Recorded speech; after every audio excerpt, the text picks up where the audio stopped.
Hello and welcome to Thrive. Marriage is essentially one broken mess. You become one flesh with another broken mess, and yes, I'm talking about your spouse. See, marriage is the union between two individuals who bring into the relationship their own opinions, their own personality quirks, their own dreams, and yes, even their own goals. Even the happiest of relationships are going to have disagreements and issues. Some of those disagreements, they're simply minor irritants. Others can seem to be overwhelmingly complex and intense. Research tells us that 70% of relationship conflict is perpetual. In other words, it will not be solved. Happy couples learn to cope and deal with those unsolvable issues. I've always said, do you want to be right or do you want to be in a relationship? Over the last several weeks, we've been focusing on solve your solvable problems, and we've given you simple tips to put into practice. The first week we talked about soften your startup. The second week we talked about learn to make and receive your repair attempts. And today, soothe yourself and your spouse. See, conflict can easily lead to flooding. Now, when this occurs, you feel overwhelmed both emotionally and physically. And then all of a sudden, your thoughts go negative. Your thoughts take a nosedive. You have these ideas of righteous indignation. I don't have to take this from her anymore. Or maybe even innocent victimhood. Why is she always doing this to me? During conflict, your body is in distress. Your heart's pounding, you're sweating. When a discussion escalates and gets heated is when you say or do something that's going to be destructive. Research tells us that when your heart rate exceeds 100 beats per minute, you won't be able to hear what your spouse is trying to tell you, no matter how hard you try. You see, that flooded feeling that sucks you down into your feelings, overwhelms your thoughts, and carries you away from reason and logic, my friends, it's not unusual.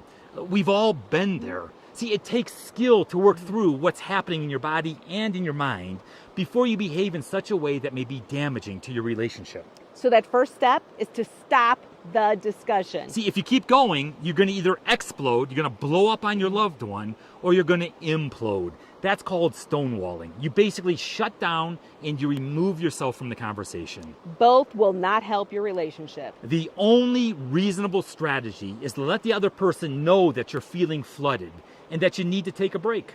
So identify a timeout signal. So what that means is, before you get into conflict, the two of you need to figure out what word or phrase are we going to use to say, I need a break. So when you feel flooded with emotion or the discussion is getting heated, use the word or phrase to actually take that needed break. See, a break or a timeout should last at least 20 to 30 minutes. Actually, some research says it takes 50 minutes, 50, for your body to physiologically calm down.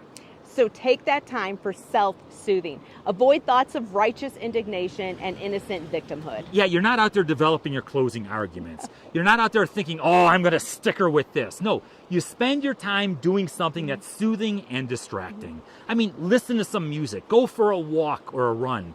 Go to your happy place. Some research says that focusing on breathing is extremely powerful. I mean, think of a calm place.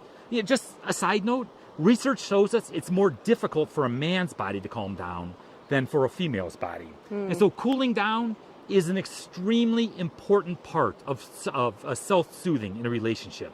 And if a brief timeout doesn't work and you're still heated, you're still fired up, it's okay to step back and to take a second break, to take a second timeout, just simply to regain your composure and calm down. Keep in mind that you're doing this to help the communication, not to sever it. So taking a break does not mean that you're walking away and throwing up your hands. Actually, it is imperative. I mean, it is important that you come back and you finish the conversation. Now, if for some reason you can't complete the conversation right then and there, it's okay to table it. But what that means is you make an appointment to come back to the conversation within 24 hours. So this is important. When one partner needs a break, the other partner needs to honor that break so they can stop the discussion. And then come back and finish the conversation in a calm, constructive manner. Trust me, it works.